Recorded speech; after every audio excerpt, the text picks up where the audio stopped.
The Fan, the Odyssey app, 99.5 HD2. We are on YouTube. We are on Twitch for the kids. We got it all. We're multi-channel, baby. That's how we do it on 1080 The Fan. Still working on the 1080 The Only Fans page. In due time. And we have, of course, Joe Fisher here. That's me talking. We have Jordan Schultz across the glass on the ones and twos. He made the beat. And then across the faux marble table, we have the one and only, the on-field announcer, local funny man. You might have heard him on Danny and Dusty a few times before. The one and only Jeremiah Coughlin. What is up? Hey, Joe. Hi. Good How's it morning. going, bud? Jeremiah and also we played golf out at the Fan Golf Classic. The classic. Yes. That's probably what we should just start calling it. Just cut out the fan golf part of it. Just call it the classic. The classic. It does have a ring to it, doesn't it? it? It has a little bit more prestige to it, a little bit more cachet. Playing in the classic this week. Oh, yeah. You want to eat that mic, Yeah. as they say in the radio biz. It's got kind of a short arm on it. I don't know. Oh, there we go. Yep, there you go. Yeah, someone's already, broken that thing. Sometimes That's it just... Sook's seat, so I'm sure he's manhandled the hell out of that We just thing. can't have nice things around here. Well, Yeah. that's true for any radio station, but yeah, 1080 Oh, boy. definitely has some strong men. You should have seen the last studio. So that just strong men, just former NFL players smashing things in And the studio. Danny, who, you know Danny well. I mean... Yeah, orangutan. He talks about how he likes to shoot guns and whatnot, so he's an aggressive man. You know, I'm sure that he lets out some anger on that mic arm there. So Makes sense. yes, It's all adding up. But Jeremiah Coughlin here in the studio with us on this morning. We've got Team USA and the Serbs playing some basketball right now. The Serbs. The Serbs. Serbia. Is that what they're called? Did I actually just insult an entire nation? No, I don't think so. It's Okay. just I think that was correct. Okay. it's just Sounds sort of- funny. It was it was like more a slur that I didn't know about. it was or more your something. tone of voice, like the Serbs. They disgust me. We all get Joe got let go. We wish him well in his future endeavors for his Serbian canceled. insult. 3 minutes into the show. I'll be and- finishing Sports Sunday by myself for the rest of the day, folks. Oh, the phone's ringing inside the studio. Uh-oh. It is ringing off the hook. Yeah, right now LeBron is complaining to a French ref that probably can't understand him. It's 56-49. The USA is leading Serbia. Yeah, LeBron is not happy. Shocker. 6 minutes left in the first half. Olympics hot and heavy right 6 now. seconds, actually. Did I But say 6 minutes? yeah, Oh, yeah. That's right. I thought Already that- paying dividends, Jeremiah. I thought the time, the scoreboard was a little different over there in the it's Europe. Olympics. Yeah, that's European time. Yeah, exactly. They do things a little differently. Olympics hot and heavy right now, but Jeremiah, hot and heavy in your world. Speaking of heavy. Yeah. Well, the hot part is you are hot on golf right now. You have caught the bug. Yeah, that's what my very good friend Joe Simons, former Blazers Outsider host. Yeah, he's like, you got the itch, man. Oh, and dude. Yes. I do. I feel like every other day on your Instagram, I am seeing you somewhere at another course, and I was like, oh, the bite is in. The tick has got his claws in you. Do ticks have claws? Well, if they do, the golf tick is definitely embedded into Jeremiah Coughlin. Yeah, I've been playing a lot. Maybe a little too much. Probably should have started playing a little younger because it's a little hard on you. I But try to tell my son, I'm like, dude, start it now because by the time that you're 30, you're going to start golfing all the time. I was like, mark my words. That's what happens. You become a 30-year-old man, and you for some reason, something just goes off in the brain where it's just like, I like golf now. Yeah. I want to golf now. I had never done it, but I had like 4 separate friend groups that all started playing pretty At the age of 30. in that time, yeah, pretty regularly. I wish I was 30. And I could just see them all going out, and I was like, all right. And that's how I end up playing so much right now is that I'll get invited by one group, and then before you know it, it's like, oh, hey, we're going to play the next day, and then we're going to play the next day, and then I play 4 rounds a week, and I was like, oh, man, my knees are killing me. I gotta quit playing 72 holes in 4 days like I'm Tiger Woods. You're like, what the hell is this? I did hear this. I was there's a course right by my house, and some kids, probably, I don't know, 10 or 11 years old were going out with what was clearly their grandfather.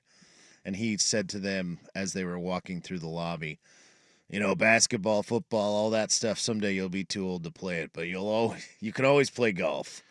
It's a good point. Because they're out there. The old guys, they're out there. Well, that's I have to give it to the olds because they're one of the reasons why I kept up and kept playing golf. I give it to the olds and especially the old ladies out there that are playing golf because I felt like, man, I suck. I cannot. And then I would see them either playing or out at the range, and I'm like, what the hell? I was like, if they can do this, there's no reason why I can't figure it out. Exactly. A lot of sunburned olds out there on the driving range. Oh, And that's yeah. okay. I'll be one of those They eventually. got the Hulk Hogan leather skin because they've been out in Palm Springs and Florida and Arizona for years on end playing golf.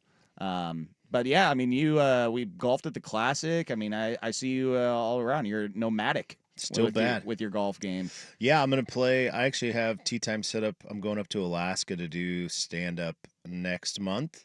That's the course, And stand up. No, I'm doing stand-up comedy while I'm up there. That is what Jeremiah Coughlin does. He is That's a my stand-up real job. comedian. Yeah. Like I said at the beginning of the show, local funny man, Jeremiah Coughlin. But I'm going to play. There's a course in Homer, Alaska that some guy just Oh. built a 9-hole course in his backyard, more or less. And then there's also a course called Moose Run that's built on the side of a mountain Googling. in Alaska. Okay. I'm pretty excited for those. Moose Run, solid golf course name. Yeah, that's a great Alaskan golf You know- range. There, I feel like golf Name. courses use just a lot of like the generic words and titles, Yeah. like Goose. the Cedars at River Crossing, something like that. You know, Does sound fancy. yeah, it's always just like some sort of nature aspect intertwined with another nature aspect. The That also- links at River Road. That also Bushwoods. sounds Yeah. sounds like a neighborhood they just built in Tualatin. So Exactly right. Yeah. little rock sign out front. Yeah. Yeah, seriously, those names you can interchange them. So a new neighborhood built by Renaissance Homes or a golf course. We did get paired up. My buddy Justin and I got paired up at Eastmoreland with two folks that were in their 80s that were visiting from Florida. And that description you just put out of the Hulk Hogan skin and all of that was the leather skin, they- the hot they dog nailed it. skin. Yeah. And they were both better than me. That was for sure. Baseball players, golfers. 84-year-old man. That crushing neck. it. That neck is so similar. Like it's leathery and wrapped up, and I don't know, Jeremiah. You see some old coaches out there. It's just like that golf neck, right? Where it Yep. looks like red, but just tan, but always tan 12 months of the year because it's got sucked in all that sun. Yeah, looks like Mark McGuire's neck. Yeah, exactly. Homer, Alaska. Who knew that they'd have a golf course? Yeah, I don't think it's not like municipal or anything like that. It's just I think someone just made it in their yard. Why have I felt like I've heard of Homer? Where is that in proportion in Alaska? Homer, boy. Alaska. Oh That's- boy, that is up there. Oh, is it near the north, which is Barrow, I believe? Barrow, Alaska is the most northern American town.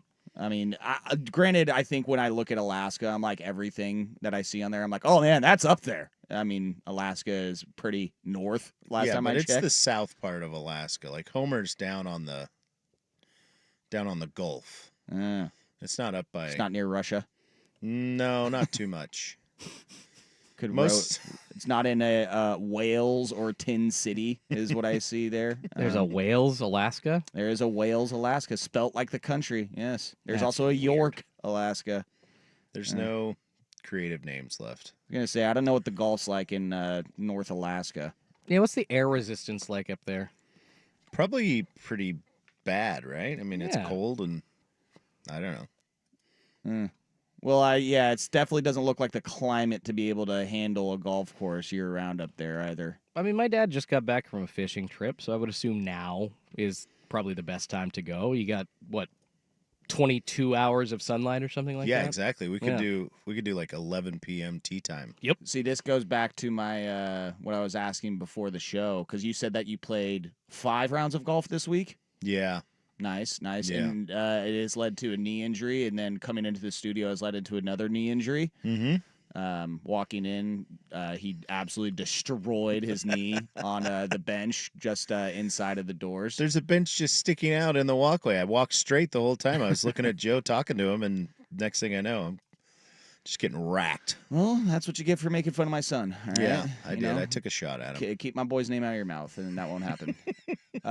Yeah, definitely no golf in northern Alaska. It looks like. Not up there, no. No, on the Bering Land Bridge National Preserve. Don't see anything up there by the. Is that the Bering Sea? Is that what's up there? That's it. The Chukchi Sea as well. Mm-hmm. Yep, not a lot of golf.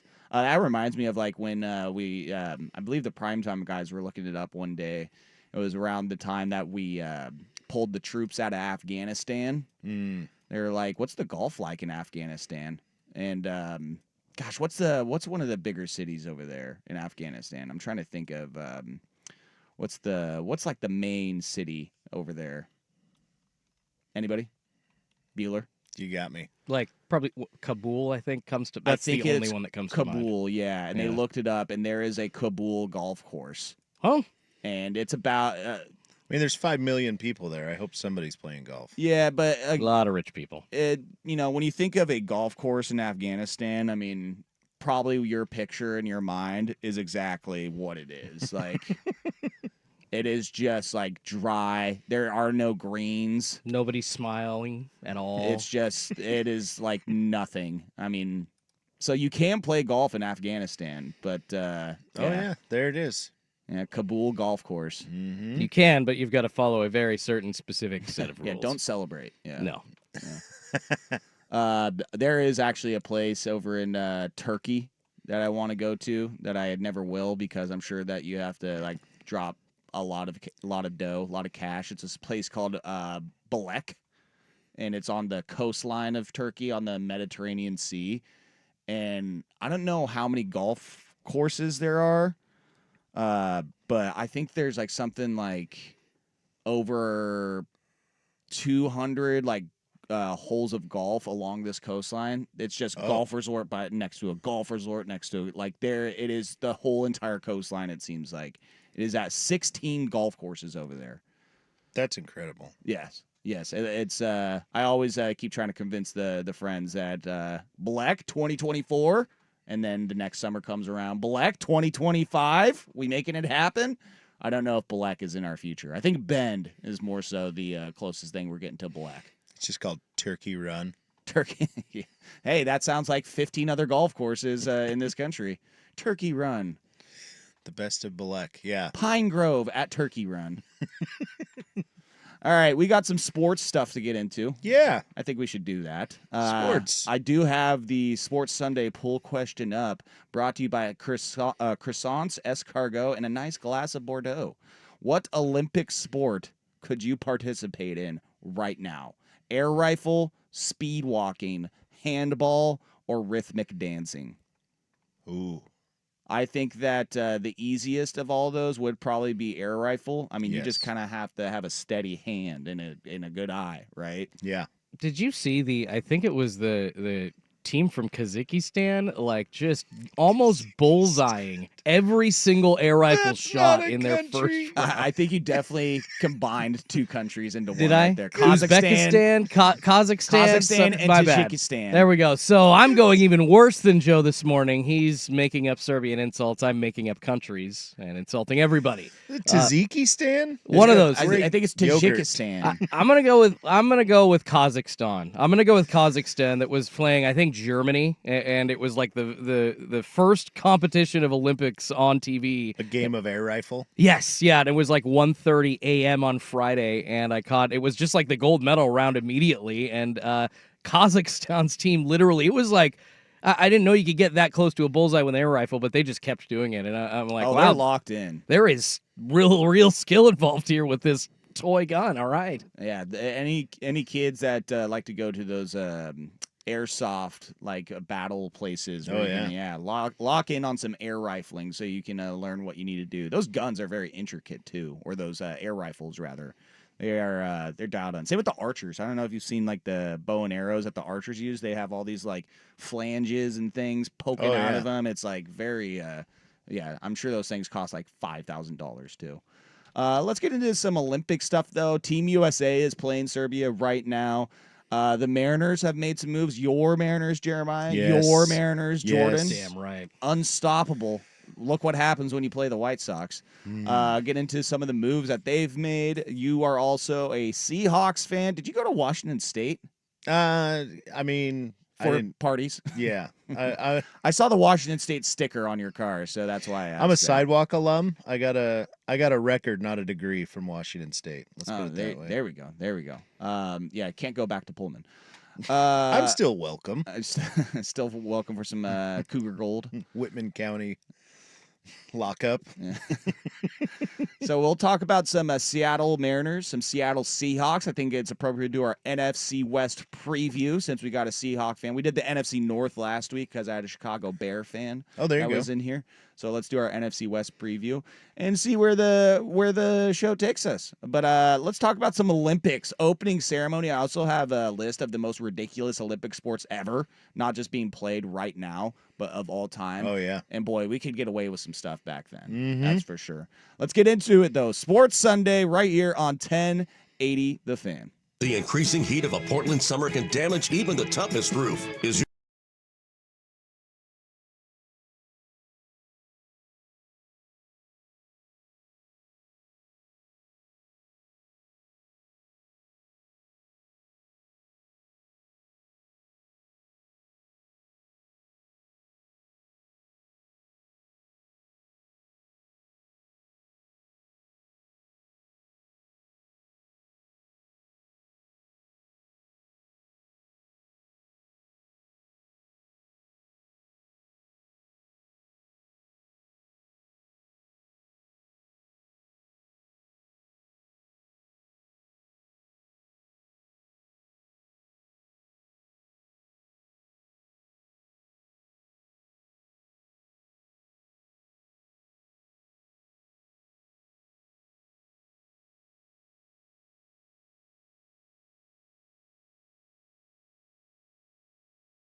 and 1080 The Fan. That's right. It is Sports Sunday. As I was telling Jeremiah, he was tweeting out or posting on Instagram, pubbing the show. He's like, "What's the show called?" I'm like, "Oh, it's Sports Sunday." And I was like, "We definitely workshopped that for The most creative a name. long time." Yeah, focus groups. What day is it and what do we talk about? Yeah, it was. It's like naming a golf course. Yeah. I'm telling you, it is the golf course thing. That is true. Unless there is something that is distinctly, local, like my local course, Chehalem Glen, named after the Chehalem Mountains, which Chehalem is. Oh God, I just heard someone the other day say like what Chehalem meant, and now I'm forgetting it. It's something Native American, but damn it, I just heard it the other day. But for the most part, if you don't have any sort of geographical distinct feature or something like that, then yeah, there's some go-to words. Pines Yeah. is usually Willow. someone there. Yeah, exactly. Yeah, quail. You can throw Ooh. some sort of bird in there of some sort. Eagle, Yeah. I played Sun Willows last weekend. Perfect. See, there you Pasco, go. Washington. Yeah, Sun Willows. Yeah, I do have to ask, favorite golf course you have played yet in your short time getting into golf? Yeah. I actually really like Charbonneau in Wilsonville. Yeah, the Olds community. Oh Yeah. Yeah. I'm a Wilsonvillian or Wilsonviller or however you would say that myself. And Charbonneau, that's my driving range. It's cheap and it's so easy, and I actually get my haircut right outside there too. So That's right. Look, one-stop shop. There you go. Get your oil It's like- changed. It's like Tom Peterson's and Gloria's too. Might as well get a free haircut out on the course. just about, also. baby. Let's go. Get that flat top look. I know, why not? Yeah, the Tom Peterson flat top look. Yeah. That was my dad's old cut, and I tried it as a 7-year-old. Never again. Never again. a flat top. I would die if anybody from the fan came in one day and just started rocking the flat top. I believe that's now called the Kim Jong-un haircut? I mean, I think. How about Detlef Schrempf? Come on, let's give a little Oh, yeah. love. He Dude, did. I'm rock looking at that. Kim Jong-un right now. That is an aggressive flat top. Yeah, I'd say that's more than. I think that is the Kim Jong Un. You're right, but there is a shorter flat top version that white guys can try. Can to I pull get the off. flat top with the mid fade, please? Oh, the Kim Jong-un. Yeah, I can pull it off.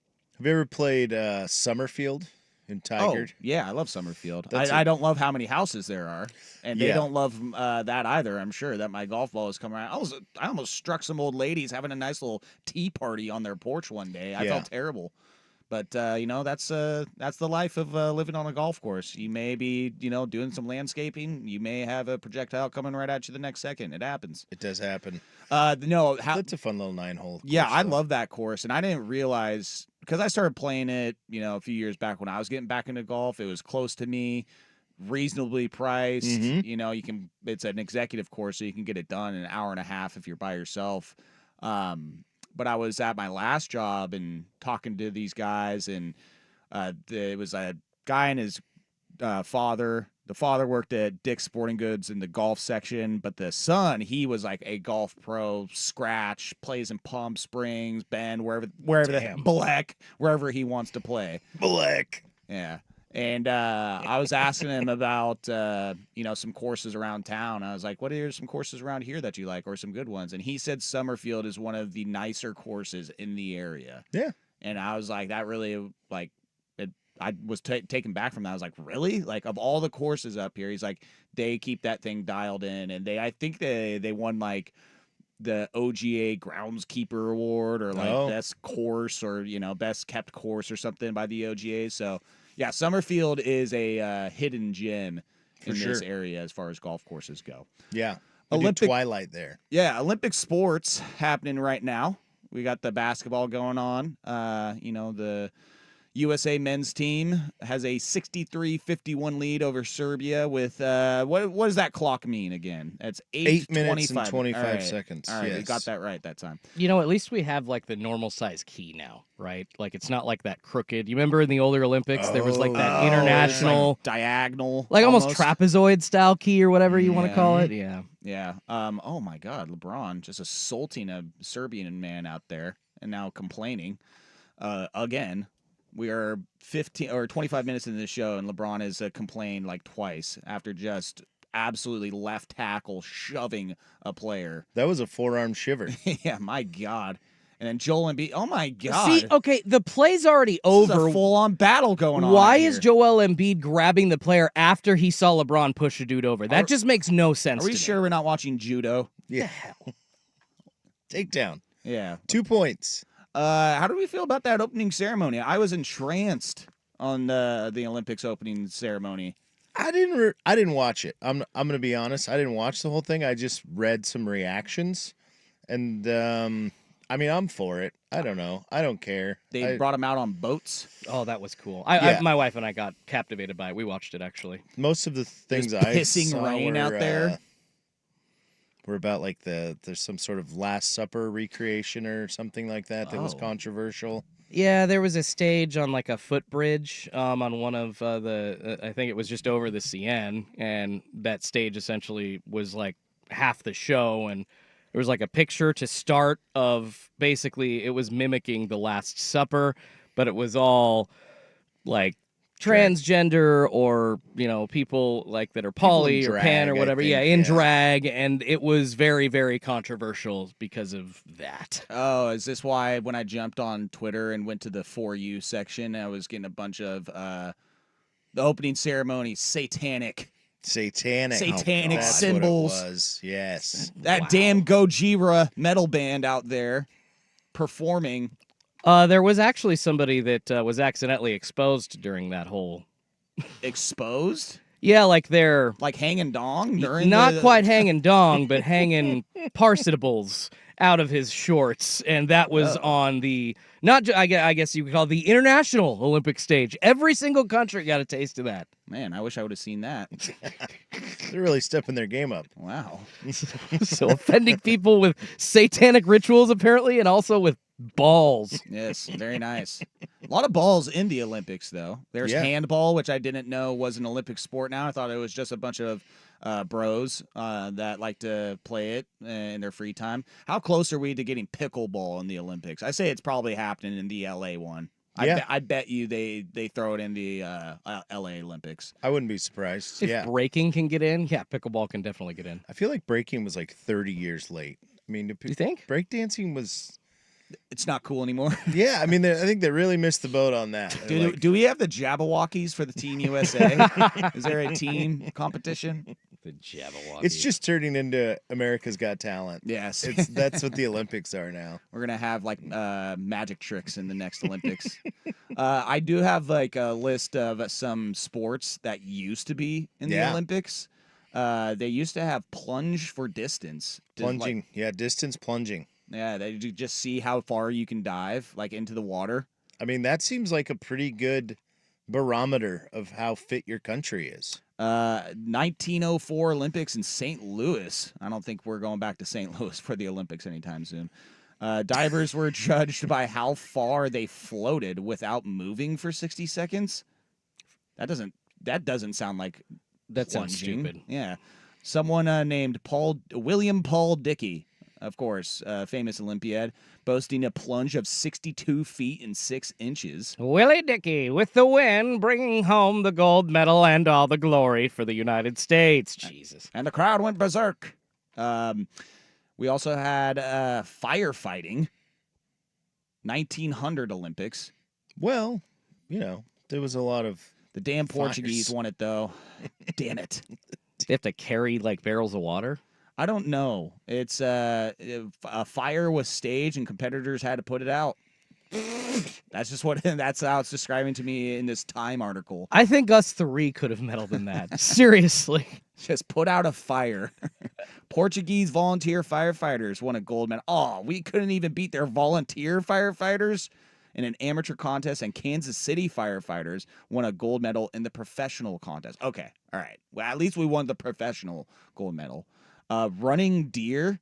This event debuted in 1908 at the London Olympics. Cardboard cutouts of deer moved across a distance of 75 feet in 4 seconds, and the competitors had either 1 or 2 chances to shoot it.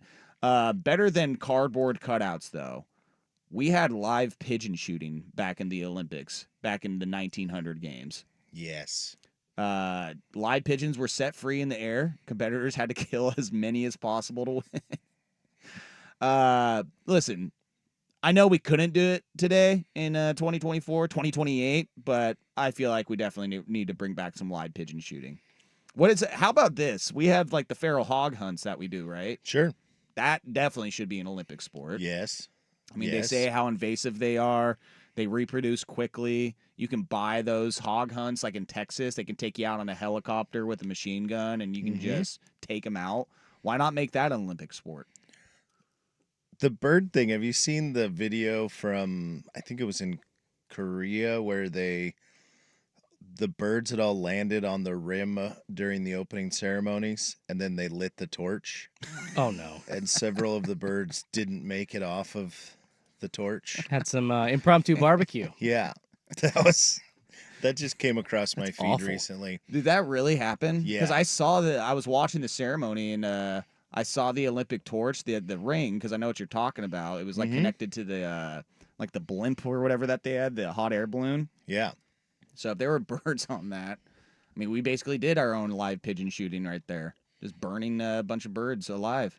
Oh, is this from? Oh yeah, the Seoul Olympics right here. Yeah. Grilled live pigeons when lighting the torch. Oopsie. They couldn't just shoot him away when that happened, or Well, I throw think some they- breadcrumbs like in a different location. They kind of thought they'd get the hint, and then they did not. I'm watching this right now. That you can find the video on Twitter if you just type up Olympic torch birds. I mean, that is like a crow that like stops on the road to like eat, a dead squirrel and just doesn't get out of the way of the car coming. That's yeah. Oh my God, they are just engulfed. Don't go look this up. They It's changed the traumatizing. camera angle immediately. Like, cut away, cut away. They're flying away frantically. Oh my God. I think the discontinued Olympic sport that really did show the mettle of a country, tug of war. Oh God. Yeah. How do we that's- not have tug of war? Yeah, I mean, if you want to see a country's true strength and strategy, there is strategy in Of true tug course. of war. You don't want to tucker yourself out too early. Yeah, why don't we do tug of war anymore? That's disappointing. Yeah, there's another list here, 16 sports that this is ones we actually do. I think these are just silly ones like pancration. like dressage. Have you What? heard of pancration? That sounds like a metal band right there. Pancration. Opening for Pantera this week at the Tacoma Dome. Pancration. The pit was insane. It was a combat sport. I guess it was basically like the UFC from 648 BC. 6 foot. Back when the first Olympics happened. The athletes use boxing and wrestling techniques. Kicking, holds, joint locks, chokes on the ground. Oh gosh. There you go. Yeah, I'm gonna be going through these lists and seeing more of these weird events in Olympic Games history. Hot air ballooning. I think that's a fun one. What a battle! Like they're just Yeah. bashing their hot air balloons in midair, trying to make the other one crash. That'd be fun to see. Bumper balloons. Yeah. That sounds 1900 Paris, France. Hot There. air ballooning. They're pointing the flame at the other balloon, trying to light the other on fire. This also says there was art, where it was just people making. Just speed art. I don't even think it was timed. It was just who made the best. Copy this Picasso. Ready, go. What? Someone was like, oh, okay, what are we doing, guys? Come Let's, on. yeah. All right, let's take a break because I want to talk about this Team USA because right now up 12 points against Serbia. 5 minutes left to go Hanging tough, Serbia. into the third quarter. Nikola Jokic led Serbians. Mm-hmm. But I want to talk about Team USA because they, at this point, kind of pissing me off. We're going to get to that next here on the Hot Corner. But first, Jordan Schultz Sports Sunday. with the Sports Center update. Now, from the Fan Sports Desk, a Sports Center update on 1080 The Fan. First on The Fan, the U.S. men taking on Serbia in their opening Olympics matchup right now. It's group play, game one. The United States leading at this point, just about 5 minutes to go in the third quarter, 69-57 your score. Kevin Durant leading the way so far for the U.S. with 21 points. He actually came off the bench and scored all of those in the first half on 8 of 8 shooting, including 5 3-pointers. Anthony Edwards adding 9 off the bench as well. LeBron James leading the way for your starters with 16. Nikola Jokic has 12. for the Serbs. On to the pitch. The U.S. men getting the 4-1 win over New Zealand yesterday for their first Olympic group stage win. They're going to take on Guinea next up on Tuesday. The U.S. ladies getting going at noon today against Germany on USA and Peacock. And in baseball, the Seattle Mariners continuing to light it up at the plate. For the second game in a row, they beat the White Sox 6-3. Newcomer Randy Arozarena going 1 for 4. Excuse me, let's say that right. Randy Arozarena 1 for 4 with a base hit, while Jorge Polanco going yard twice. And the M's going to go for the series sweep later this morning. Bryce Miller and Garrett Crochet at the bump. First pitch, 11:10 a.m. on Root Sports. More sports scores and stories in 30 minutes. I'm Schulte at the 1080 The Fan Sports Desk. Listen live or on demand on the Odyssey app, the Fan's desktop player, or tell your smart speaker to play 1080 The Fan. Jump back to earlier parts of your favorite fan shows on the Odyssey app. The only way to rewind Portland's sports leader, 1080.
Sports Sunday, definitely not the hot corner.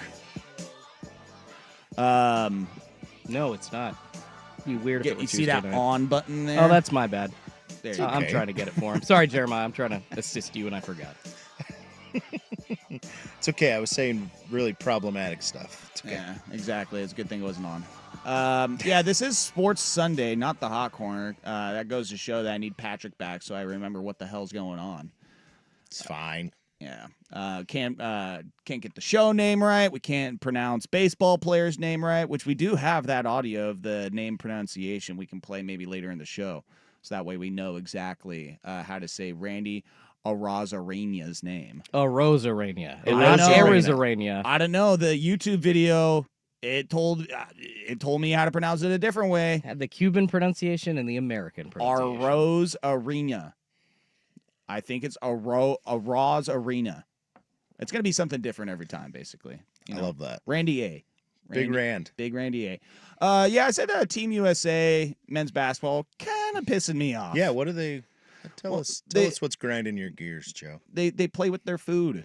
Like, yes, they're up by 15 against Serbia right now. Probably their biggest lead of the game. They let teams hang around too long. For God's sakes, they had to get past South Sudan, who just had a big upset against Puerto Rico the other day. In last week's show, I said that LeBron James has been playing professional basketball longer than South Sudan has been a country, and we're letting them hang around. True story. Yeah. True story. And then close game against Germany. I want to say there was another close game, and Serbia is fighting to stay in this one. But I have yet to see that truly USA men's basketball dominant performance where they just smoke some team by like 40. And that's what I want to see. Is it possibly that the international game has caught up? I mean, there's a lot of international people in the NBA now. It's very possible. I want to say that Is that a bygone era of the dream team just crushing Lithuania by Yeah. 50 points? yeah, they're like, hey, this dentist can play basketball. Let's have him on our team. I think one of the guys on the USA men's basketball did bring that up during a practice or something like that the other day, It's like they're just better. where they said like how many NBA players are in the Olympics now outside of Team USA Yeah. versus back in the day. And yeah, it's a staggering difference from back in the 80s, 90s of who was playing NBA basketball outside of the US and who isn't. And again, even just professional basketball leagues internationally too, right? Sure. Like guys where it's like, oh yeah, I just do this on the side and then I kind of train for the Olympics. I And then play I'm in on Spain or whatever. yeah. Sure. I mean, one of the cooler stories of this Olympics is our boy Rudy Fernandez is in the Olympics for Spain, and he's like 38 or something like that now. I think this would be his last Olympics, but seeing him in the qualifying tournament and now in the Olympics, I was like, that's pretty cool seeing Rudy Fernandez. It's been a while. Yeah. He used to tear this town up. I wish it would have worked out for him in Portland. His rookie year was just, man, that feeling was sensational. And then maybe halfway into his second season, still okay. And then for some reason he thought he should start in the NBA, which really started the downward spiral for Rudy and the Portland Trailblazers. Like, dude, no, you're a great shooter off the bench. That's what you are here. Yeah, I just want Team USA to really have that classic dominant performance in these Olympics. And I mean, going into it, I was super excited about seeing these guys all play together. And then it's just as they've started their Olympic journey, it's just like, man, this has bronze medal written all over it. Like South Sudan gold upset, kind of what you're saying? I would be cool with that. I think I would sign up for that. I don't think South Sudan's going to win the gold, for God's sakes. I mean, what's the betting line There'd on be a that? Disney movie in Oh, a for year and a sure. half if that happened. Cool Runnings 2, South Sudan. No, I just want to see USA just mop the floor with everybody else. And I just don't think that's going to happen at this point. Well, and is there something to be said for kind of an all-star team that's not a team? I mean, it's like the sum of its parts, right? Where we've got 10 guys that are the best basketball players in this country, but they don't play together. I mean, they had like 6 weeks to get ready for this. Yeah, something like that. Yeah. And Maybe that's even less. that can be part of it too, right? Because if these smaller countries, if their basketball team isn't doing anything but playing basketball together, no matter, what level that is, maybe they're just better at playing together. Because that seems to happen a lot where you get 5 all-stars on a team, and then they're not that good at playing a team sport together. Yeah, because they haven't been playing together. Yeah, I mean, we see it in the NBA too, where, I mean, sometimes these super teams that they try to form don't work out because they're not used to playing together as a team. Right. So, And you've got 5 guys that all want the ball when someone's got to pass. yeah, that's another good point. It's like all these guys, man, imagine just being a bench rider for Team USA. Like, that's an awkward position. It's like, I have not rode the bench since ever. Like, who's the 12th man for Team USA? Is it like, Tyrese. I was going to say Tyrese Halliburton? Drew Holiday, maybe, unfortunately. Like, Is Tyrese Halliburton just sitting there? Like, Derek White's getting run, and he's like, are you effing kidding me? Like, no, I think, no, Tyrese has not played a minute. So I think he or Jason Tatum has not played either. So, yeah, if I'm Tyrese Halliburton, I'm like, why did I do this? I'm like, I'm better than all these guys. I'm sure there's a lot of pride and ego. But then again, I don't know. Maybe Steve Kerr and Mark Few have got the boys locked in, playing for each other. Free trip to France. For country. Yeah, that too. oh, That speaking of helps. that, free trip to Tahiti for the surfers or anybody covering that. Oh, yeah, French Polynesia, baby. Yeah, it's the longest sub-site at an Olympics ever that is being held from the main host city, and it is just, man, that surfing competition was beautiful. Watching that on Friday. Well, I remember watching the Japan surfing, and it was the waves were not tubular, I think is what they say. Oh. In Japan, it did not look that thrilling. And so I was wondering coming into this Olympics, I was like, where the hell in France are they going to have surfing? Sure. I was like, what French is, Polynesia. I was like, where are the, and then yeah, that's the workaround. I'm sure that the residents of French Polynesia, I'm like, you don't have to remind us that you own us, right? Like, thanks for the reminder, guys. Showing the colonizers are Yeah. showing back up. What's up? I know we've got Remember us? Haven't seen you in a while. Yeah, it's like, oh god, I thought we got rid of you guys. Just here for the waves, bruh. Yeah. I know we've got sick waves in LA, where the Sacre Olympics bleu, in look at that 28 wave. are going to be. But what if we did the same thing and held them in like Guam? We have our surfing, Ooh. surfing in like American Samoa. Or Well, I'm something sure we like might that. do it in L.A. That's And what I was saying. Like, there's going to be sick waves in LA, but just Yeah. imagine, like, they could do the same thing. Send them to Hawaii. I'm kind of surprised they don't use like the machine.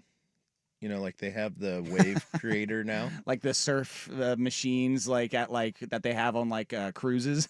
Yeah, well, not quite like that, but there's like Little Timmy on there learning how to surf for the There first is- time, just there- eating it. there is one. There's like large pools, and then this thing runs along the back of it, and it'll make like a big tubular wave. Yeah, so you can just have a sustained Yeah. wave that you're riding. Yeah. I mean, I feel like that would make it at least uniform, but Now, I'm with Jeremiah here. I think there's I'm almost surprised they haven't done that. almost every other water sport. Like, I feel like boating or rowing, it's maybe in open water, but it's a controlled, like, cordoned off body of water that's been set up just for this style of course. So. Yeah, what if you don't get a good wave in Tahiti? Exactly.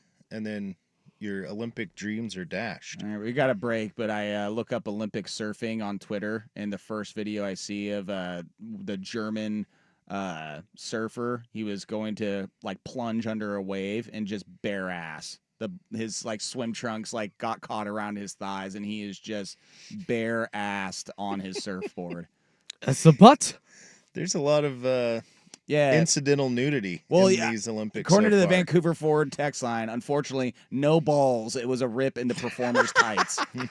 That is the text that we got. Just no balls. So is that where is AJ McCord? You guys remember AJ McCord? Yeah. Is she in Tahiti? I hope so, 'Cause I for think her she's sake. covering the surfing at the Olympics. I so really hope she is. I hope she's over there. But, lucky duck. Team USA, they will not be in Tahiti. They are in Paris, France. And guess what?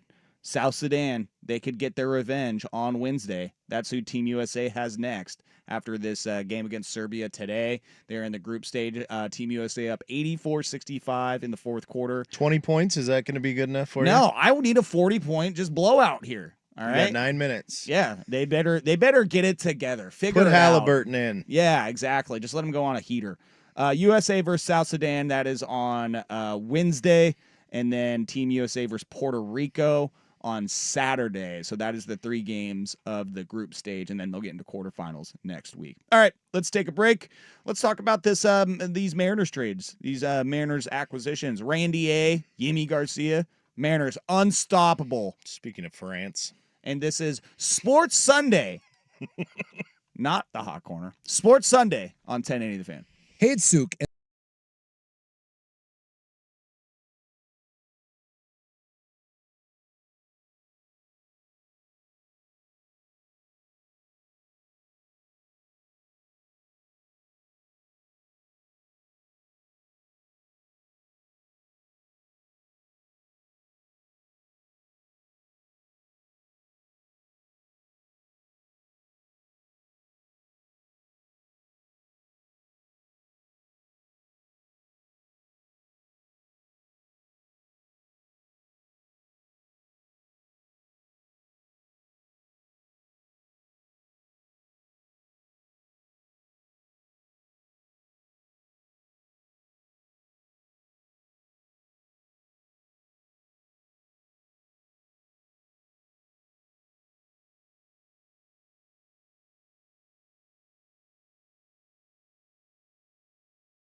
The Fan.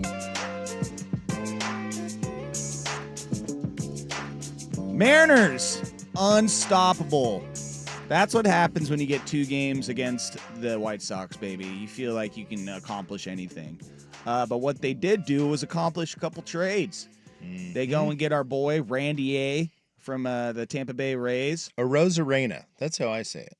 I think that's the correct way to say it, is a Rosarena. I feel like, Jordan, we need to pull up that YouTube pronunciation video audio from Tuesday on the Hot Corner. Because I'll get it up here. Hold on just a second. Yeah, I feel like, And please don't pull what I just said as a drop. Hey, you're the producer, bud. All right? You can go in that logger and pull it yourself. Okay, I might pull 2. Yeah, I was going to say, and you got another one there. Yeah, we do. All right, I have the pronunciation if you would like. Yeah, all right, let's get a little lesson here for our listeners of how to pronounce Randy A's name.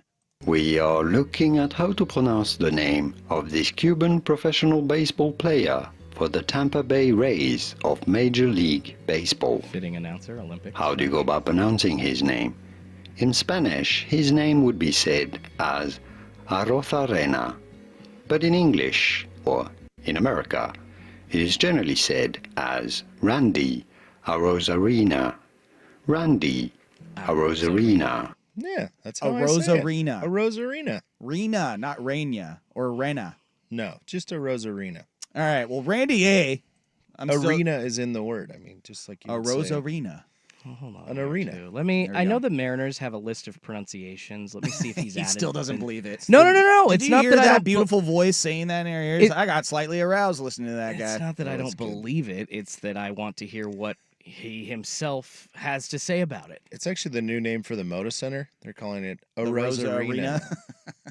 Rosa Arena. A Rose Arena. That'd work. That'd go back to our Rose Garden roots. There you go. But Randy A. and Yimi Garcia, Yep. also the new acquisition for the Mariners. Listen, we're 2 games in, but I guess that from Tuesday, my whole feeling about the Mariners is like, yeah, you can make a move and bring in a bat, but dude, you need to start having other people hit the ball.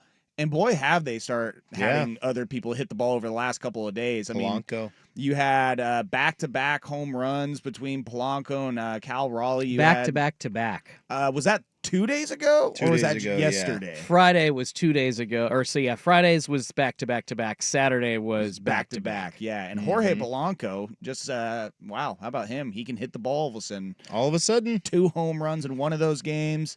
So this is exactly what the Mariners need, is the other aspects of the team to start lifting the offense up. If Randy A can give you some offense and flip the switch back to his better years and forget how he was playing with Tampa this year, then you get a healthy Julio and J.P. Crawford back.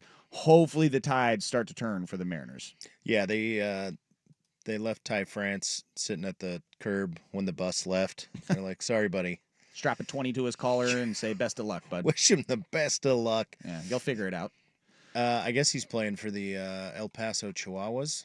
Is that correct? Is that a real Yeah, in the Pacific Coast League. go Chihuahuas? That's what it says under Man, current how the team mighty for have Ty fallen. France. I used to play for the Seattle Mariners. Now I play for the El Paso Chihuahuas. Last week, I was a Seattle Mariner. now I'm a Chihuahua. Unfortunate. And then Yimi Garcia in his game yesterday, 2 strikeouts in his appearance. He got the hold as well. The very important hold that everybody cares so much about. I mean, listen, you got to hold it over for the next guy. Mm-hmm. But the Mariners, at least they're not standing pat. They went and got a big name, one of the bigger names on the trade market. They got to do more. They could do more. Mm-hmm. I think they need to do more. They got to replace Ty France at first. I mean, what's Tyler Locklear. Yeah, that's not going to cut Hitting it. $180. Not going to cut it. And I mean, people That's are not as bad as Ty. proposing- I mean, that's almost just as bad as Ty. No, France. Ty actually wasn't the worst one on the team, but I think it was the year and a half leading up to this that the approach, and I think his final at bat, he just hit into a double play. It was very representative of his at bats were just not productive at all. So you guys say that there needs to be at least one more move done. Ryan Mountcastle for Emerson Hancock. That's the proposed trade. Hey, that'd involve my Orioles. I'd Yeah. take that. I want them to go all in for Vladdy Guerrero Jr., though. We've been hearing multiple reports now that they're at least trying to pry him out of the Blue Jays organization. Not sure that's going to happen. That would take one of their top prospects, maybe 2, which, Harry Ford, Colt Emerson, and then I would assume one of those 2 guys and like a Brian Wu or an Emerson Hancock, and then maybe one lower level prospect as well. But they have to do.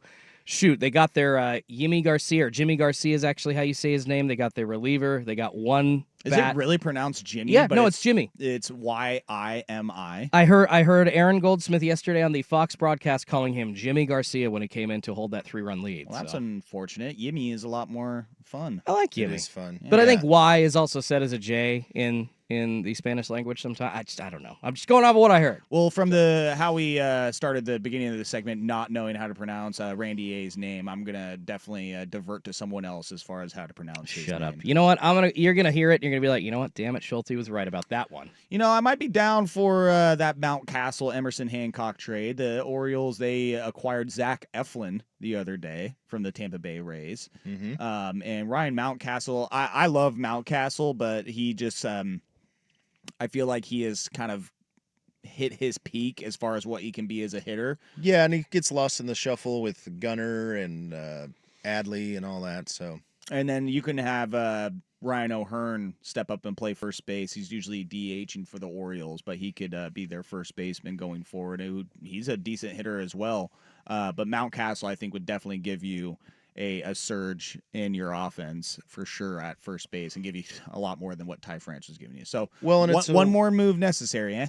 and it's a 1-to-1 trade. I mean, it's filling a need for both. Like, that's the problem right now with trying to get like Lewis Robert Jr. to the White Sox or from the White Sox. Anything we would have to give to them, they need 20 pieces to be a good team. Baltimore's already a good team. Same thing with Toronto right now. Yeah, it'd be great to get Vlad Jr., but we'd have to give him 5 pieces to get it. Right. So, it's like a team that's competing.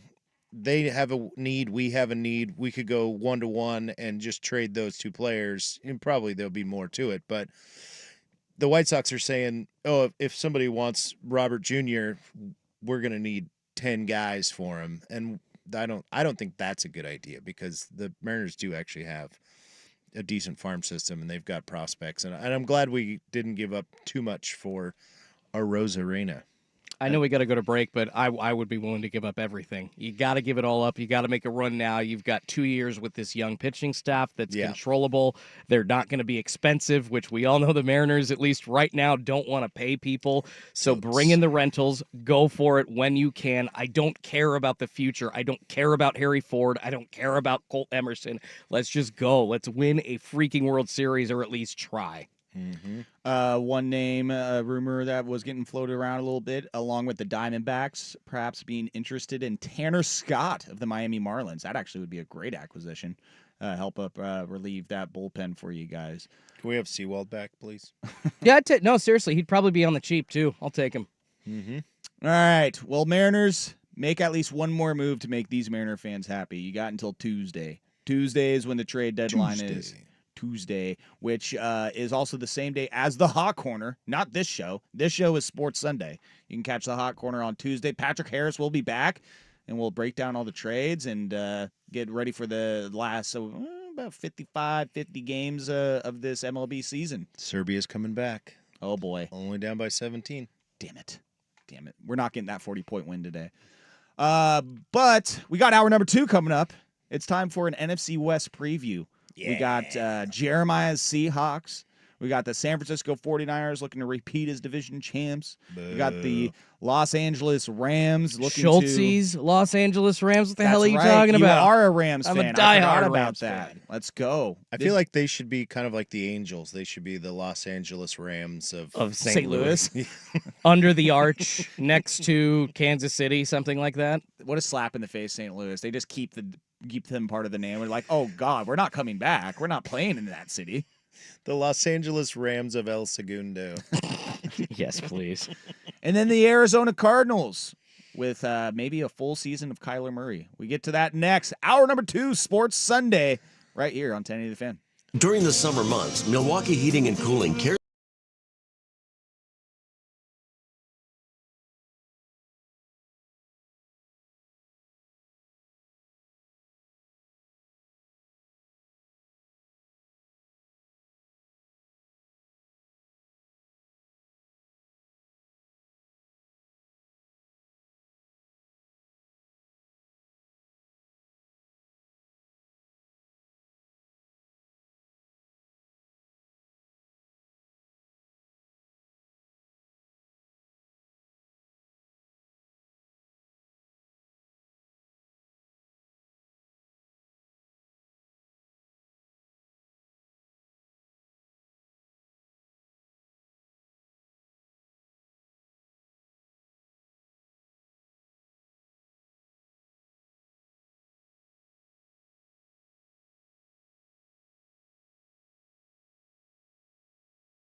Sean Taylor and Joe Fisher. What happened out there? You know, it was a team effort, and I guess it took every player working together to lose this one. Thanks, Doug. And so... Hey, want to do an interview with me? No. With Sports Sunday on the Odyssey app and 1080 The Fan. Bob, in all my years of calling games, I don't think I've ever been this excited. You're excited? Feel these nipples. Hour number 2, Sports Sunday, right here on 1080 The Fan, 99.5 HD2. Hanging out playing Nintendo. Got the Odyssey app. We also got YouTube, Twitch for the kids. You should use the Odyssey app because you can do a whole little thing where you can rewind the show and go back and listen to segments that were on the show that day. I use it all the time. Yeah, that's my favorite way to listen, actually. And I'm not just trying to say that. Oh, no. I will give the Odyssey app a little plug here. I'll listen in the morning. I'll pop it on, listen to Dirt and Sprague. And then I'll go and see, hey, they talked about this at 6:15 or 6:30 when I was asleep. I'm going to jump back and go back to that segment so I can listen to that part of the show. It's innovative. It's very futuristic. Love it. Yeah. We can rewind radio. You can go back and listen to our second segment from the last hour, the list of Olympic sports that are no longer played. Check it out. Yes, exactly. Like live pigeon hunting, which, again, we need to bring it back. Just make it feral hog hunting. Could we add that to it's the biathlon, right? It's the shooting just at targets and then the skiing. I was right there with you. I was like, we'll just get the people skiing and then release the wild hogs. Release the hogs. Could you imagine just guys and gals on skis running around a bunch of snowy dunes just trying to shoot and hunt a bunch of hogs? My God. Yes. into it. Yes. I definitely, I'll send in the letter to the Olympic Commission. Yeah. Get the people working on it. Hey, listen, Joe. you're going to be in the U.S. here in 2028. We have a feral hog problem. It is just ravaging our country, and we need your help. Control the hog population. Do your dude, part. I'm telling you, that would get some great ratings. Just seeing these dudes lifted up in helicopters. You got the helicopter cam, and yeah, I think we should definitely get that signed up onto the Olympics here. But what we need to do right now is we have some football that we need to talk about. Football. What's more American than football? Oh, in the bells. It's just getting me jacked. It's too early. It's too early. Oh, it's not too early. We are now officially. Let's do the very entertaining sports counting on the radio. We have 1, 2, 3, 4, 5, 6 Sundays until our first NFL Sunday. We have our season kickoff on September 5th, and then the first official full NFL Sunday on September 8th. Right around the effing corner. Let's go. Guys, can I also point out, this week, this Thursday, the Hall of Fame game. I always remember that is it. Wild. It's right around my dad's birthday every year on August 2nd, and the Hall of Fame game, guys, we get real NFL football preseason, but real NFL football this Thursday, August 1st. It is like the unofficial start of football season, the Hall of Fame game, as they say. Bears-Texans live from Canton, Ohio. I'm sure Caleb Williams will play 3/4 of that game, right? See some solid reps. CJ Stroud going to get some reps in that one too, hopefully. We're down to 3 games in the preseason, right? Yes. Was that we did that for the first time last year, or is this the first year that we're doing This is the second year, I thought. Yeah? Okay. Thank God. Yeah. 17 games already happened. I think actually, no, this is the third year of a 3-game preseason. Good. Thank God. But football right around the corner, and we've got a very, very important division to this region here, the NFC West. We've got our Seattle Seahawks fans here in the Portland area. We have our Bay Area San Francisco fans in the area as well. I don't know if there are Cardinal fans really anywhere. But Nobody. I was going to say, I don't know if that's a thing. And then we have our Los Angeles Rams of St. Louis fans, one here in the studio with us and abroad. But the NFC West should be a very interesting division. I had to go out on a limb a few weeks ago because I believe Dirt and Sprague put out the poll question of who's going to finish last in the NFC West. But I'll throw it back at you guys. Who do you think is going to be the worst division in this team? The worst team in this division, rather. Just drunk. We're crushing it today. We're just doing great. Worst team in this division this year. Who are you going with? Well, Caesar says it's going to be the Arizona Cardinals of St. Louis, but I mean, I probably agree with that, right? I mean, what do they have pieces? I mean, is there anything going on in the Arizona Cardinals world that makes you think like, oh, they could put together 9 wins? A full season of the child man, Kyler Murray. Newish coach Jonathan Gannon. Scampering around the field. Yeah. I mean, I don't know. But then again, is Geno going to play all the games for the Seahawks? I mean, I don't know. You might be alluding to something here. I don't know. Schultze, I mean, who easy. sucks in this division this year? Easy decision for me. I do think it's the Cardinals. Like Yeah. I hear from Jeremiah, there's just not much going on there. Yes, the Rams lost Aaron Donald, which I will get to, but and I think a lot of people are worried that even with Matt Stafford, their defense is going to take a big step back. But Cardinals just don't have it. They have no semblance, at least haven't shown any semblance either under Cliff Kingsbury or Jonathan Gannon to get anything together. I don't know if Kyler Murray's playing more for himself or for the team at this point. It's probably for that next big contract. And I'm saying, 6 wins, 6-11 for the Cardinals this year? Yes, it was back on June 11th during Sprague, which team will finish last in the NFC West in 2024. In that poll question, a resounding Arizona Cardinals at 67.3%. The second place vote getter in that poll was your Seattle Seahawks, 24.2%. Yeah. And that's who I went with. I said hot take Seahawks. First-year head coach, offensive line is a concern, no tight end safety nets in Disley and Parkinson. So Geno will regress again. Linebacker core is suspect. 7 come from behind wins in 2023. And I can't imagine that they'll be that lucky again. But knowing that the Seahawks, they'll probably prove me wrong because, again, they came back from 7 games last year. Seems like even after the Russell Wilson era that they were supposed to take a dip at Geno, and they haven't done that. And then I want to say it was one of the other shows recently, too. Right now at quarterback, who would you take? Try to keep past accomplishments out of it. Which of these 2 quarterbacks would you rather take? Geno Smith or Russell Wilson right now? Geno. See? Yeah. When you really think about it, it's like trying to take out of what you've seen over the years and what you've seen them do as a professional in their entire career and try to think of the right now, what you expect in the future out of them, which of those 2 you would take. I loved Russ, but his decision-making it's very suspect. And, he played at a very high level for a very long time, and it's not sustainable. I think I need to amend my answer here because I did forget, not really forget, but Marvin Harrison Jr. Well, no. Marvin Harrison Jr. is on my mind, but also Trey McBride, really, really young stud tight end that with what was it? I already forgot his name. The guy that got traded to the Vikings last year that was their quarterback for the first half of the season, bald dude. Oh, gosh, yeah. Yeah, seriously, it just totally escaped me.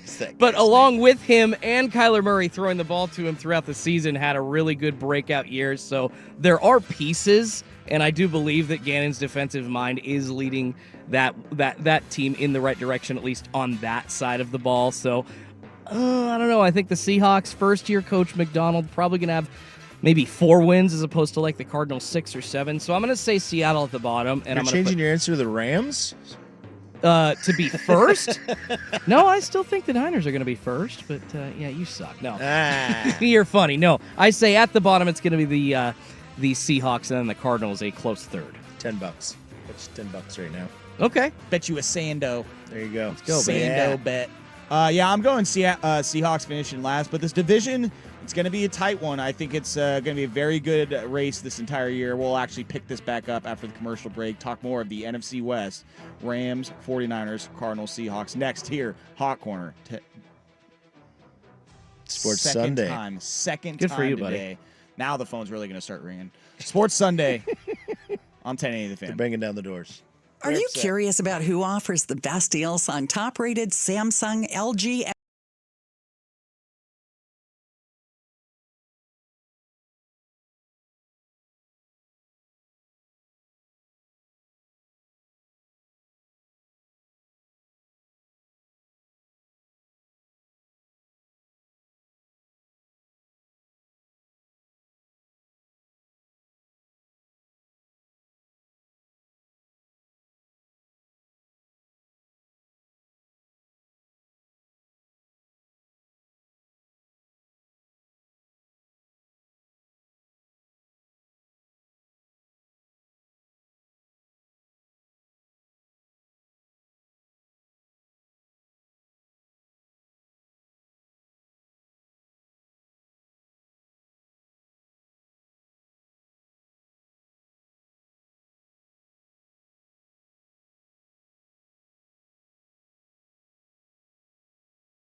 1080 The Fan.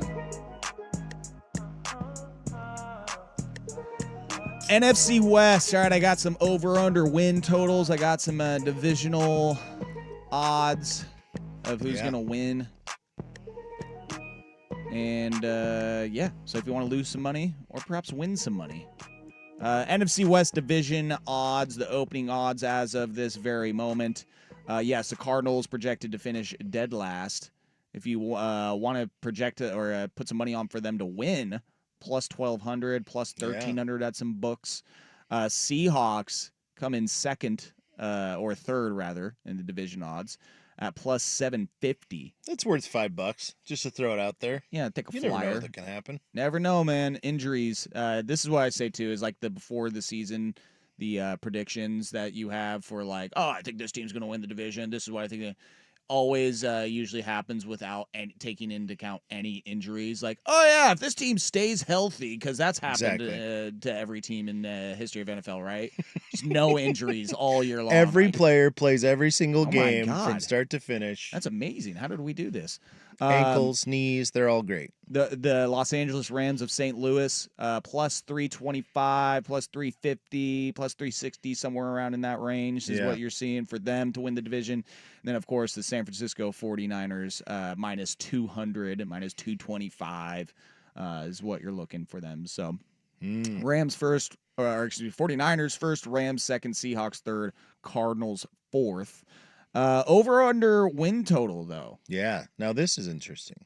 NFC West, you got the Cardinals over under at 7.5 wins for them. No chance. I take the under. You're taking the under for the Cardinals? Everything in my bank account on the under. How I about think they win 5 games. How about this? The over under for the Seahawks also at 7.5. Yeah. That's tough. That is tough. That's closer. They should be hitting the over. They should be. They should win 8 games. I've seen predictions, though, like just some crazy people saying Arizona's going to win 11 games, which is like, what, are you out of your freaking mind? Listen, we're not too far removed from the Cardinals being in the playoffs. I forget who they played. Oh, it was against the Rams. 11 games that year. They played the Rams that year, and the Rams just destroyed them in the playoffs. I could see peak season for that defense that, like I said, it's getting better. They've got weapons. Marvin Harrison Jr. is going to add some excitement, like to 9 wins. Yeah, 9, but not 11. Come on. Yeah. But I'd still say 6. That's where I'm sitting on the Cardinals this year. 6 wins. Taking the under. I'm going to take, because on the Seahawks, though? I'm going to take the under on the Seahawks because I had to stand by my bet of them finishing last. So something wonky's going to happen in Seattle this year. Think, like I said. Geno regression or something like that. Yeah, I mean, you wonder, like, this being probably the last year he is a Seahawk, potentially. Oh, they're getting a quarterback in the draft next year. That's got to be their plan. Again, first-year defensive-minded head coach. Like, maybe they're able to keep themselves in games because of their defense, but you just wonder, and especially the running back position. I know they have Kenneth Walker, but he wasn't able to stay completely healthy the entire year. They do have a great wide receiver core. Still, yeah. You know, this is probably going to be the last year of Tyler Lockett as well. You hope that Jackson Smith Njigba is going to be able to take a little bit more of a leap this year. His rookie year was all right, but you felt like you could have gotten a little bit more out of him. You're really going to depend on that receiving core this year versus, like I said, having the safety nets of tight ends in years past that you're used to seeing with the Seahawks. I'm going the over. The Cardinals at the 7.5. I want to take the over, but also them having a 7-10 year, I could see that totally happening and that just being an improvement for them. But I think that if you're Arizona and you are expecting a full season with the Arizona or with Kyler Murray, that you would expect to have an 8-win, 9-win season. If you're getting a full season out of him, right? Because again, the Cardinals back-to-back 4-13 years, but when you had Murray, a fully healthy Kyler Murray, you went 11-6. So I would expect that the Cardinals fan base, that front office, that team is expecting to maybe not get back to that record, but at least being much more competitive and being in that 7, 8, 9 win total area. High expectations, I guess. Dang. Not high, just again being more competitive and being better than he's been the last 2 years without Kyler Murray. This is one of the toughest divisions in football, though. I get it. And you have the Rams at over under 8.5 wins for their win total. I take that. I take the over on that. See, the Rams are an interesting team because is it just a matter of like as long as we have Matt Stafford and we have Cooper Kupp, we have Puka Nacua who came out of nowhere last year. Like as long as we are set with those three and having a competent offense, having Stafford and McVay together, like we'll be fine. We'll be at least pulling in 8 wins a year. Because since Stafford's gotten there, that's kind of how this team comes across. Is like you can doubt us if you want, but we have a good enough quarterback, head coach, receiving core combo that we're gonna at least that's gonna get us at least 7-8 wins a year, and then playing a good overall team game is gonna get us a couple more wins on top of that. Yeah, I'd agree. I'd agree. I don't know. I mean, I'm still thinking about the Cardinals, right? Where it's like, and the Rams are the same thing. Like, are they gonna go 500 against the division? Then what is that? I mean, that already puts you at. I mean, if you think the Cardinals are going to beat anybody in the division, if not, then that's already 6 losses, right? So, yeah. I mean, you play everybody twice, so I don't know. But the Rams, yeah, I mean, their wide receivers are good. Defense is going to be less good, right? As it's been. Well, you lose Aaron Donald. I mean, it's definitely going to take a dip. And how you replace that, good luck. They do supposedly have a very early prediction of a Rookie of the Year winner in edge rusher Jared Verse, member from Florida State. Their draft pickup was supposed to be like the guy to come in and be the new stalwart, the new anchor on that defensive line. We'll see if that actually happens. If he slips in, like you guys are saying, good wide receivers, Nacua and Kupp, I think, on their best day are, the best wide receiver combo in the NFL, or like one of the top 3 arguably at this point. So Matthew Stafford looked really good, looked healthy last year. If he could repeat that in his old age, I don't see a problem on their offense. Kyron Williams broke out, finally solving their running back issue, basically not having anybody there for the past 2 or 3 seasons. So I think that they can do it, but there's just a lot of question marks. So what's the over-under, 8? Yes, 8.5. 8.5. wins. I'll say over at 9 and 9, maybe 10 wins. But I mean, if everything goes right for them, yeah, they're a 13-14 win team. But I'm sitting more right around maybe the 10-11 win mark. Yes. Yeah, I mean, I'm looking at their schedule too, and that's a big part of it, right? I mean, Yeah. they kind of got a tough draw. Play the Bills, play the Eagles, play the Dolphins. The Vikings are going to be good.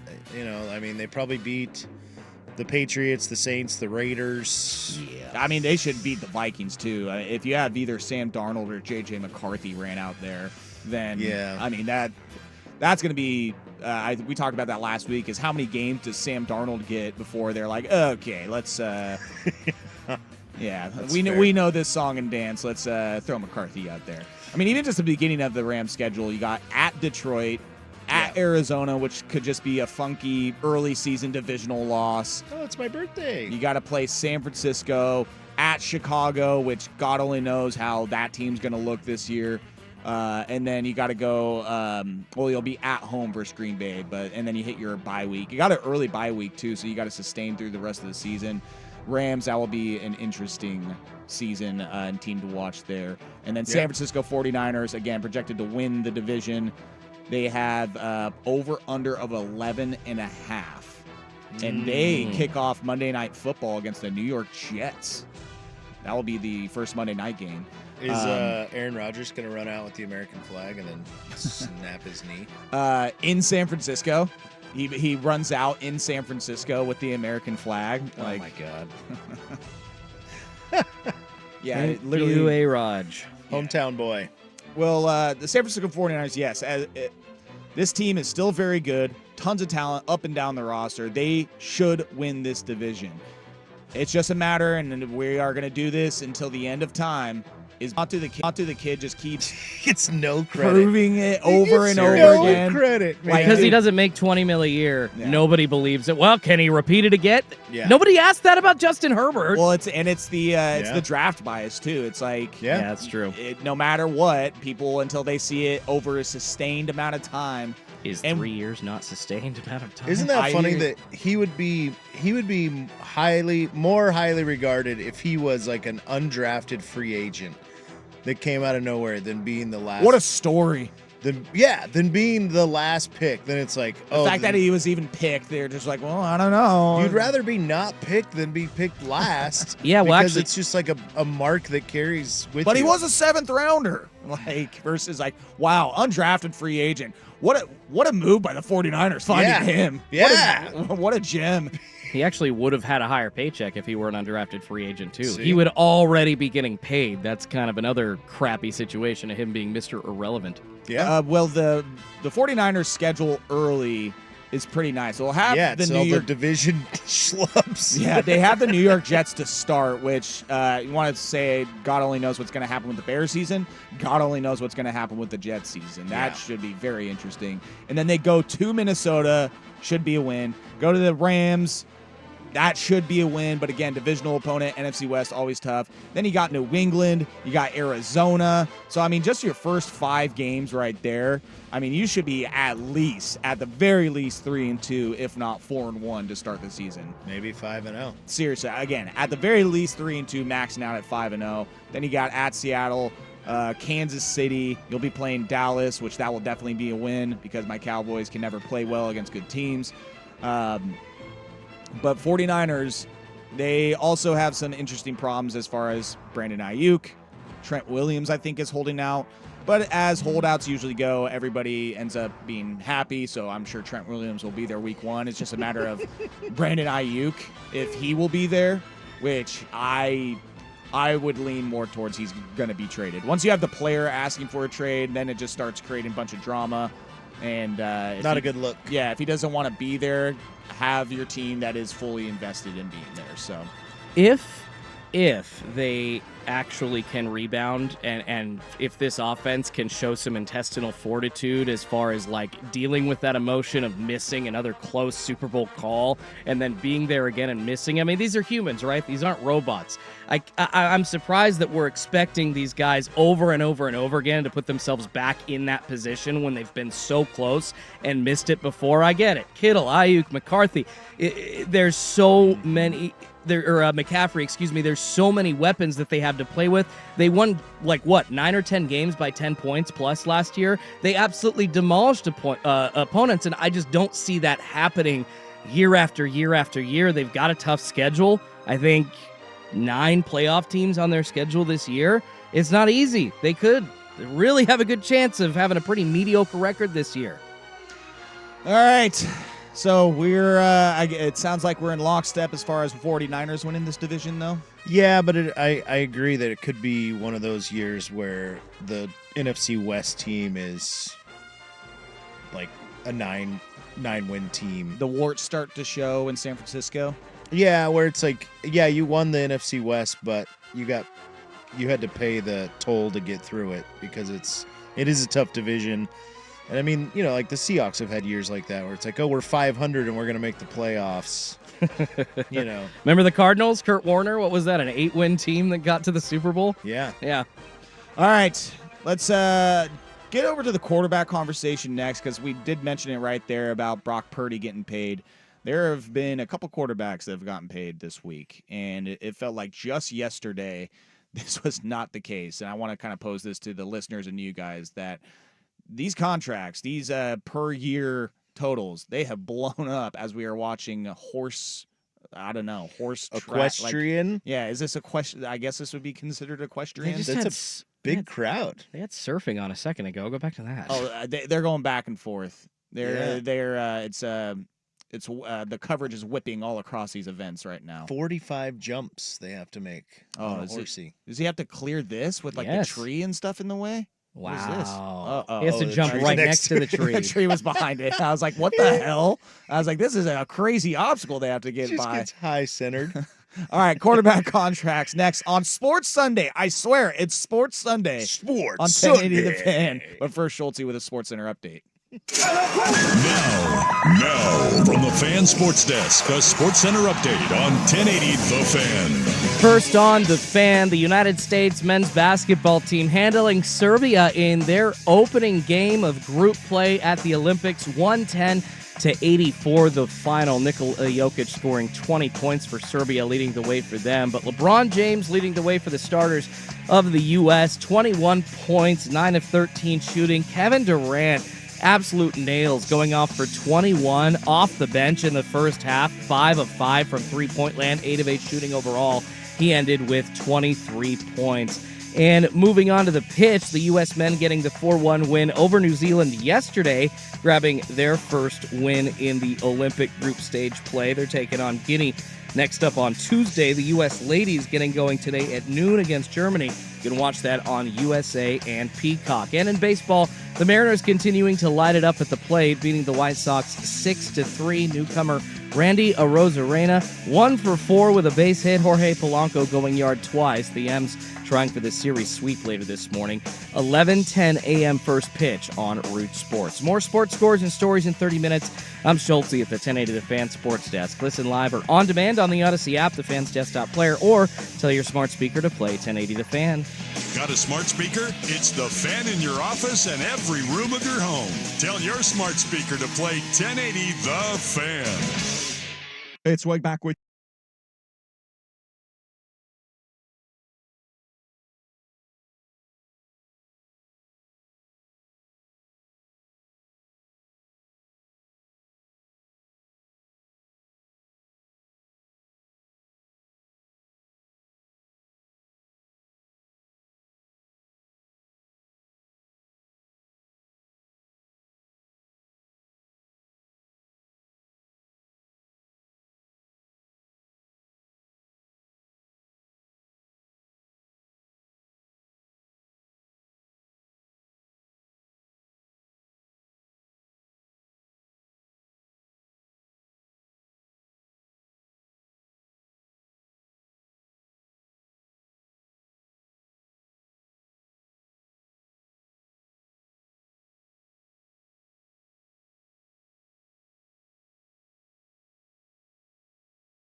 Quarterbacks that got paid, getting paid.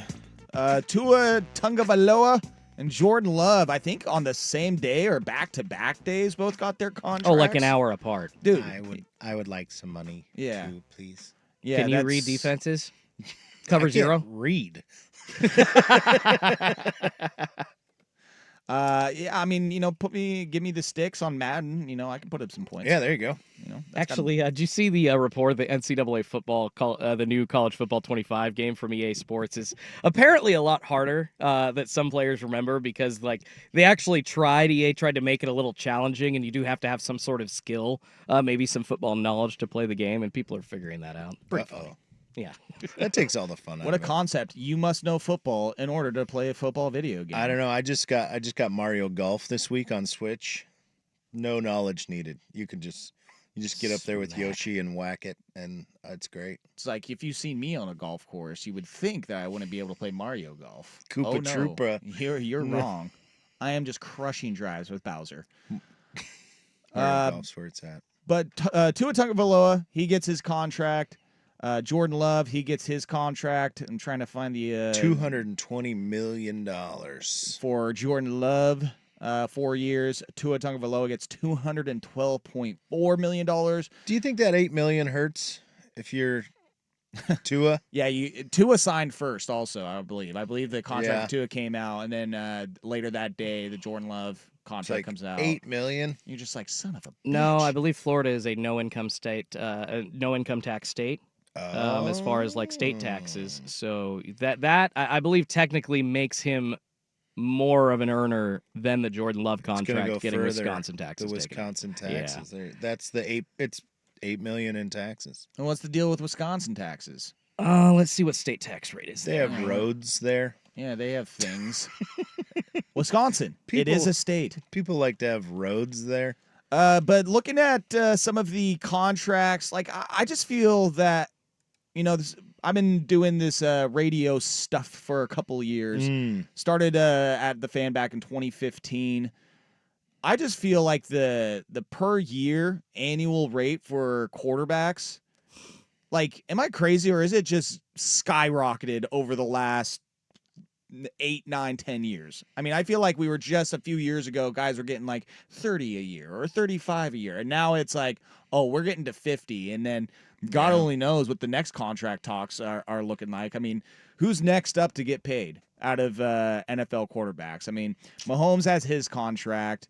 You got now Trevor Lawrence. He signed earlier this offseason. Well, Burrow's got his contract. Herbert, Lamar Jackson. I mean, yeah, there's 8 guys that are all getting over 50 a year. That is wild to me. Well, I think Purdy's the next guy to get paid. If you're asking, that would be after this off season coming up, either during the season or at the end. That's when I think you start to see those negotiations. Was the Daniel Jones contract somewhat of somewhat of an accelerator in this too? As soon as he got $40 million a year, everyone's like, well, if that dude's getting 40 a year, you gotta. I think his agent gotta pay him 45. We gotta pay this guy 50. I mean, his agent must have pulled a fast one on the New York Giants because they, I think stupidly just handing him that contract as the least qualified quarterback. What did he throw? 11 touchdowns that year, and he got paid $40 million. That's ass, and that unfortunately has set the market. But you're right; it wasn't too long ago where Aaron Rodgers was the new leader in quarterback salary with $30 million. And God, even further behind that, I don't remember Peyton Manning ever making more than $30 million in a season. 2025 maybe is what he topped out at, but now we're talking a period of a decade, that salary doubling. You have Jordan Love, Trevor Lawrence, Joe Burrow all tied at average annual value $55 million for a quarterback per year. Well, and instead Trevor of it, Lawrence, I know a little bizarre, but again, this is where it's just the market is set. If you have your guy, you got to pay him. And it's also one of those things where the league is such a quarterback-friendly league that, one, they're going to get paid. If they show any semblance of being able to run your offense and you can have him for 4 or 5 years and then, figure it out after that, I mean, that's where, again, you look at a Trevor Lawrence and you're like, dude, it could be so much worse.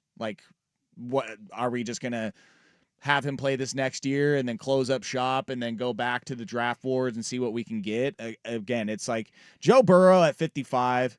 I somewhat understand that as well, because if you get him fully healthy, he is one of the best quarterbacks, a top 5 in the league. I mean, Jordan Love getting a $55 million per year after essentially a season with the Packers, that one's pretty wild to me as well. Mm-hmm.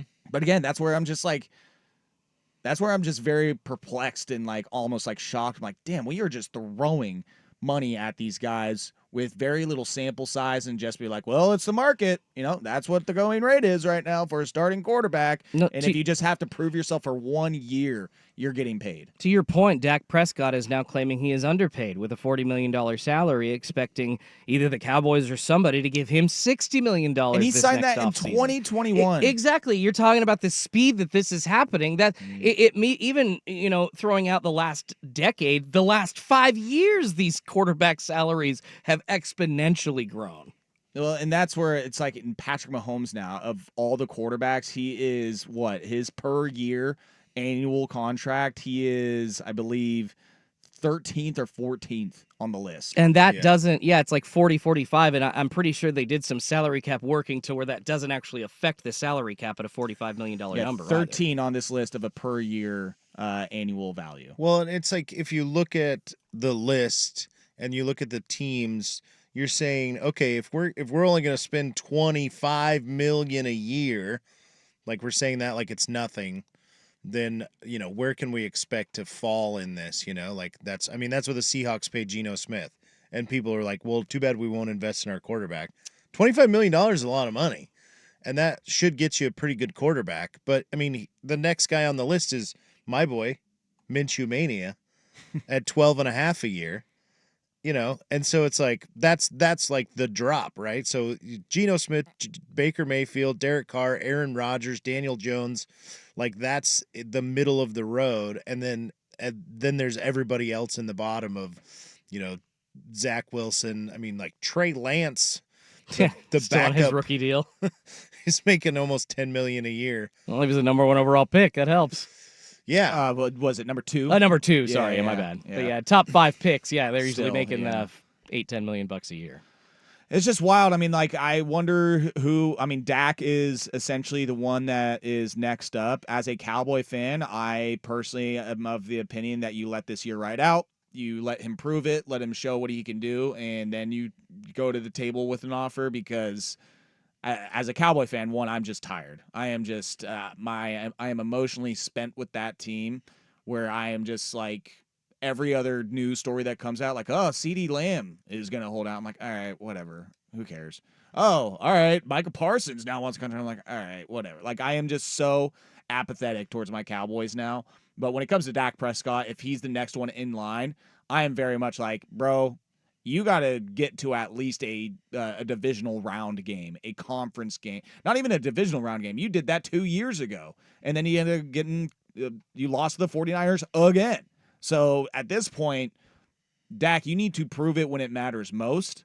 And great job getting 12 wins the last 3 seasons, but you got to show me where it matters most if you want to get paid. Brock Purdy making $900,000 a season is the craziest thing in the world, though. I mean, just say it's what he deserves.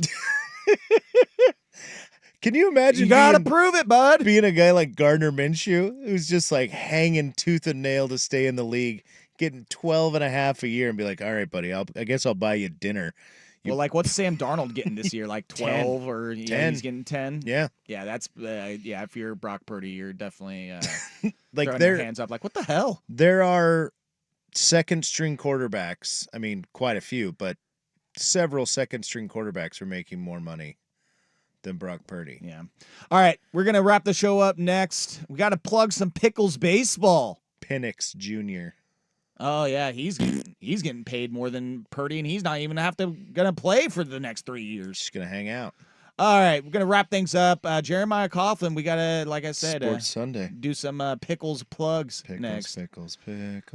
We do that next here, Sports Sunday on 1080 The Fan. Recently, a national auto body nonprofit surveyed collision repairs and found 90%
Fan. All right, as is tradition on 1080 The Fan, we come back from a commercial break late, and then we basically have to leave and end the show. But Jeremiah Coughlin here in the studio with us today, the on-field announcer for the Portland Pickles baseball. Just that on button. There you go. All right. Yeah, see, it's really simple in here. We I keep love it easy. that. What's going on out at Walker Stadium today? Tonight is Mascot Olympics. We have Ooh. the Mascot Olympics tonight. Dylan T. Pickle will be out there competing against. Usually we get like Blaze and who knows? I mean, the unemployed mascot, formerly known as Drunken Jeffrey, will probably be there. Who is just fantastic. Yeah, it's a giraffe, but it's like all the things mascots aren't supposed to do. He smokes, he talks. He has a tramp stamp. He does have a tramp stamp. He That's wears hot. tidy whities. Yeah, I feel like I saw in a video the other day he was asking for someone for $20. Yeah, and he's. Do Do you have any money? He's pretty aggressive with people. He's not a great guy to have around actually, but he's great to have at Walker Stadium. yes. So we have that going on tonight, and then what else is coming up? So we just went to space last night. Mascot Olympics, Trailblazers night is always very fun. That'll be next weekend, August 2nd. We got Crop Dust night. Crop dust night, huh? Is bit there of just that. gonna be fart sounders on Yeah, the I'll be doing PA that the whole system? time. Nice. There we go. Tour to Portland. Keep Portland weird nights. Maybe I'll Nice. race the Unipiper again. Oh, I hope he's out there. Yeah. Yeah, he's always out there, and he wanted to race me across the warning track, and he found out that unicycles are hard to pedal in dirt, Yeah. and I smoked his ass. That's try, what happened. Try not to have him do the national anthem, because that didn't go too well at the Timbers game a month or so ago. Oh, did he botch it? Because he's always done it good for us. He did it twice. The first one wasn't great. He made up for it with the second one, but Yeah. Well, there's a lot of balls to keep in the air there. He's on a unicycle with a flaming set of bagpipes, Joe. Cut the guy some slack. no, I expect better. I expect better. Yeah, come on out to the Walker Stadium. We got only a couple weeks of the season left. That's right. I think the 8th, August 8th is our last official season game, league game. And then the playoffs will be the weekend after that. So go to PortlandPicklesBaseball.com. Check it out. Perfect. Come on out. Yep, Have come a good out. time with us. Yep, go out to the park. You'll see Jeremiah out there. I appreciate you coming in today, sir. Yeah, will anytime. We will have to hit the course soon since you have the golf bug. Let's it will do it. happen. Got to buy a knee brace because I'm 100, but I'll do it. Jordan, thank you as always, my friend. Yeah, I'll be Jordan. in for Dirt and Sprague tomorrow. Actually, it'll be a Schulte Will Ortner version of Dirt and Sprague. Very nice. Tomorrow at Very 6. nice. Tune in. And as always, tune into 1080 The Fan. And we will catch you all next Sunday on not the Hot Corner, No. on Sports Sunday. Appreciate all you listening out there. Peace. The summer months are here, and Milwaukee Heating and Cooling is ready to help you keep your home cool. Established in 1957, Milwaukee Heating and Cooling has been family owned and operated and believes in providing the